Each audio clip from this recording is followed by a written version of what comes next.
Bonjour la famille, j'espère que vous allez bien. Ce matin, j'ai un message à passer aux employeurs et aux employés.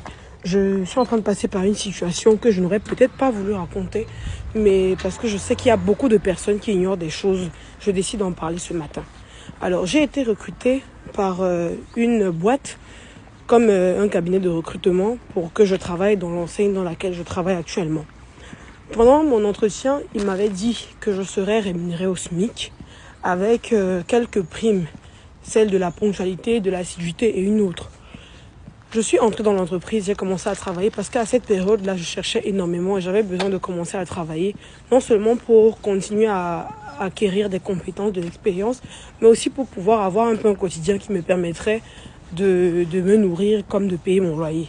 Alors, j'ai commencé à travailler et au fur et à mesure, dans l'entreprise dans laquelle je travaille, j'ai fini par avoir une discussion avec ma responsable et ma RH parce que je commençais à avoir des maisons de luxe qui m'appelaient pour que je commence à travailler avec eux.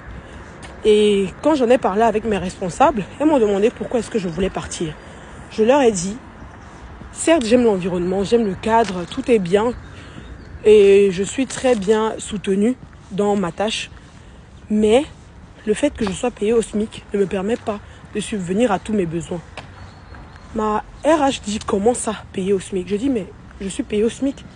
Elle me dit mais non, j'ai prévu un salaire conséquent pour que tu puisses travailler ici. Alors ta boîte va devoir me rendre des comptes. Je leur ai dit pour un début, attendons d'abord parce que moi je ne suis pas sûre d'être recrutée dans les dites maisons de luxe. Au début c'était d'abord, je vais pas prononcer les noms des maisons de luxe. La première, ça n'a pas abouti. La deuxième actuellement je suis en attente. Alors pour le coup, finalement, comme j'avais passé le dernier entretien, il fallait que j'en parle avec ma responsable tout de suite comme ça, au cas où je suis amenée à partir, qu'elle puisse avoir le temps de préparer une nouvelle personne pour me remplacer. Elle m'a demandé de parler de ça à ma boîte. Donc, à un moment, ma boîte s'est rendue compte parce que ma responsable RH lui a donné l'accord pour parler de ça à la boîte parce que moi, je n'avais plus rien à perdre. Donc, ma boîte a voulu m'appeler pour en parler. J'ai refusé. Je leur ai dit, si vous avez quelque chose à me dire, vous m'écrivez par message. Et je me suis rendu compte qu'ils avaient tellement à se reprocher qu'ils ne voulaient pas écrire par message. Alors, finalement, j'en ai parlé à la boîte pour leur dire que je suis en train de postuler chez tel. J'ai passé des entretiens, donc il est possible que je parte. Ils ont pris le soin de dire à l'entreprise pour laquelle je travaille que je n'ai plus envie de travailler pour eux. Et ils sont en train de vouloir renouveler mon contrat de travail comme je reste. C'est-à-dire, je suis en 2 mois d'essai déjà. Et ils veulent encore me mettre en 2 autres mois d'essai. Si on n'appelle pas ça de l'exploitation, je ne sais pas ce que c'est. Juste parce que je me suis rendu compte de certaines choses et ça ne les arrange pas.